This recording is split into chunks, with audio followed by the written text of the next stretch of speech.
Bears fans, what's going on? Coming at you with video number 2 on the day. And before we get into the latest training camp news and updates, we are so close to 50,000 subscribers. We're going to get there very, very soon with your help. So please, if you haven't already, subscribe to Chicago Bears News. Chicago Bears Now, as we continue to bring you the latest Bears news, rumors, training camp updates. We'll have another watch party this Thursday night, plus our live show tomorrow, 3 Central Time, 4 Eastern. You see the numbers there. We're just over 200 subs away from 50K. That could be you. Go ahead and subscribe right now.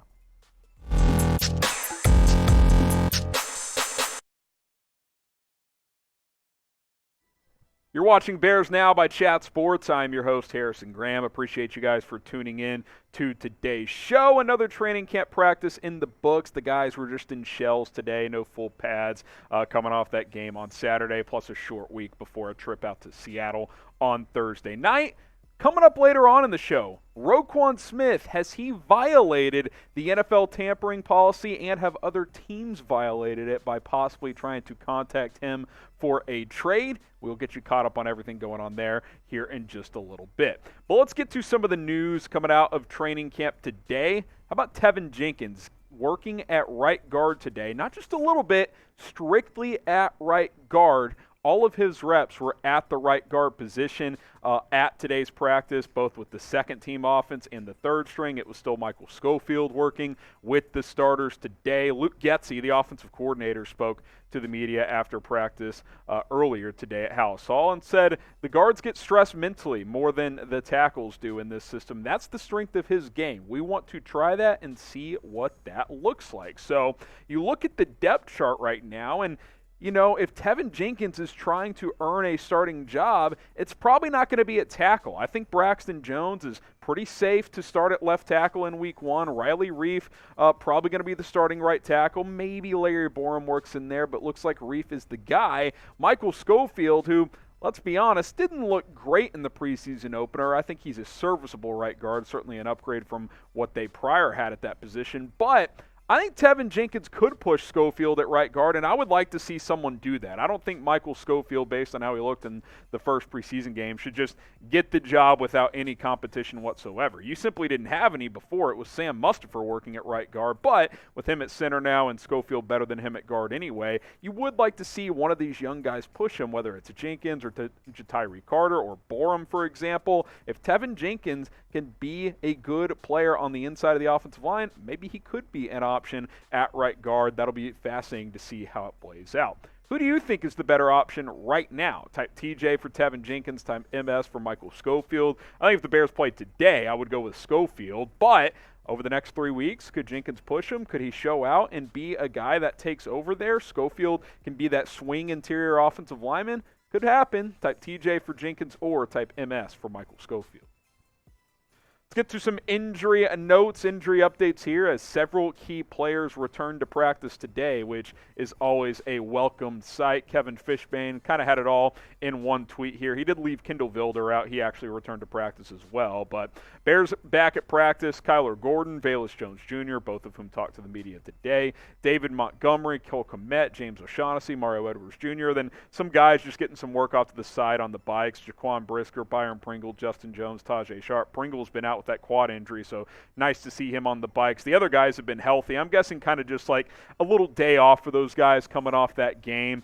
Sharpe played quite a bit. Justin Jones and Brisker were out there a bunch. I don't think any of those guys are injured. I think they just let them take it easy today. But I do want to focus on two guys, Kyler Gordon, Velus Jones Jr., two of your top 3 draft picks this year who had missed the last week and a half or so, didn't play in the preseason opener. They both spoke with reporters today, and you listen to them talk, especially Gordon, but also with Velus Jones. They're eager to get out there. They want to play. They want to go out and show what they can do. Gordon, a bit of a homecoming if he gets to play in Seattle. He says he's ready to go as he played his college ball at Washington. Velus Jones Jr. says it's up to the coaches, but he feels ready to go as well. Hopefully we get to see them both on Thursday night because you'd like to see these rookies start to get some real game live reps. So we'll keep an eye on that. Good to see these guys back at practice. Be sure to follow Bears Now on Rumble as well, as we're approaching 1,000 followers over there. Exclusive content from time to time, rumble.com/BearsNow.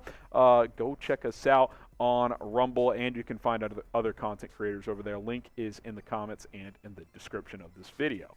All right, next up on our training camp news update video today, Luke Getsy, happy with Justin Fields. Getsy, I mentioned earlier, spoke to the media. A couple quotes I wanted to get to here. He says, game reps is what the kid needs. He's attacking every day the right way. The key to the game at our level is you have to be able to beat people with the passing game on time. Getsy talked about that he was pleased with Fields. He said there was one rep he thought he bailed from the pocket too early by scrambling, and that while that's a part of his game, you still got to be efficient and beat teams with the passing game, which is obviously going to continue to come with reps. And I think that's as he gets more live game reps in this system, he'll get more comfortable and he'll look better. I thought overall he looked pretty comfortable. I know exactly that play he's talking about where he evaded a little bit early, got off his first read, and didn't go through the rest of his progressions, got out of there instead. And look, when you run a 4.45, obviously from time to time your brain operates and you're thinking, oh, I can take off and get some yards with my feet. But sometimes you just got to stick in there, get to your next read, and try and deliver a ball. So Getsy feels good about where Fields is at, says he's going to continue to improve with more reps. And I think all in all, things are trending in the right direction. Now, what do you guys think? Because everyone has a different philosophy. I do think it depends on where the team and player is at that exact moment. Should Justin Fields continue to play this preseason? Type Y for yes, type N for no. I think he should. I think he needs more reps compared to a guy like Patrick Mahomes, who does not need to play anymore at all until week 1. Y for yes, N for no. What do you guys think? Obviously, there's always injury risk, but that's also true when you take the practice field. All right, a couple more notes here. Fields to Mooney connection. It just continues to evolve. Another strong practice for those two today. Dan Wiederer tweeting out early in practice, TD toss over the middle, Fields to Mooney, timing and chemistry for real with those two. And then literally a couple plays later, another touchdown in red zone work between those two guys.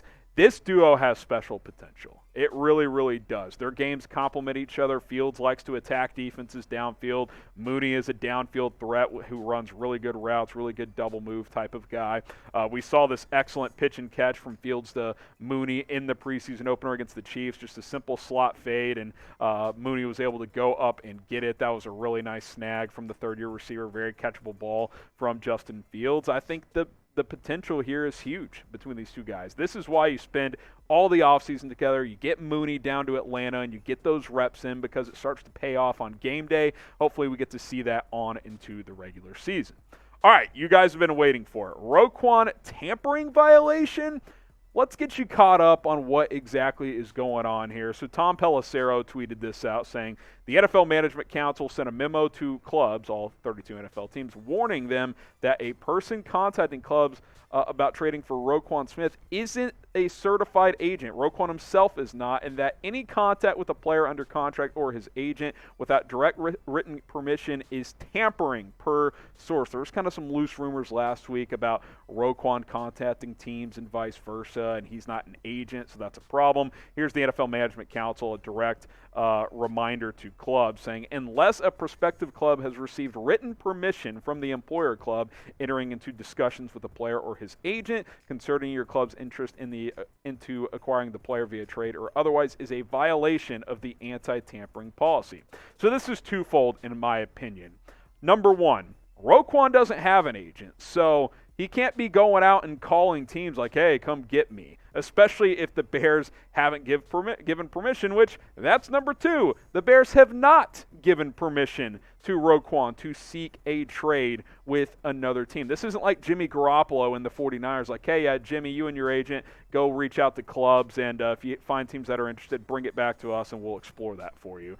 That's not what is happening here. Roquan Smith has not been given permission. He doesn't have an agent that can operate for him. So it's a very, very strange situation as this situation continues to evolve. And then you add this as well to kind of add to the mystery. Courtney Corona from ESPN said, just as an aside, today was the first day I haven't seen Roquan Smith at practice. He's been present for every previous one and the preseason game, but was not seen during the practice window from 10 to 11:30. Doesn't mean he wasn't at Halas Hall today, just pointing it out. Based on everything, it doesn't seem like a resolution is close, does it? Ryan Poles, before the game on Saturday, said there's no update on the Roquan front. says he still admires him as a player and still intends to keep him, but no new tangible updates. So it doesn't sound like there's progress on the contract negotiations. Doesn't sound like the Bears intend on trading him, and it definitely doesn't sound like they've given him permission to seek a trade, despite the fact that he has requested a trade. It's a two-way street. The Bears would have to allow him to seek permission to do so. They haven't done that, so he can't be calling clubs saying, hey, come trade for me. That is a violation of the NFL's tampering policy, and if other teams have done that, they could get in trouble for doing so. So what is going to happen with Roquan Smith? What's more likely? There is a scenario where neither happens. He just plays under the 5th year this year. Type T for trade or type E for an extension.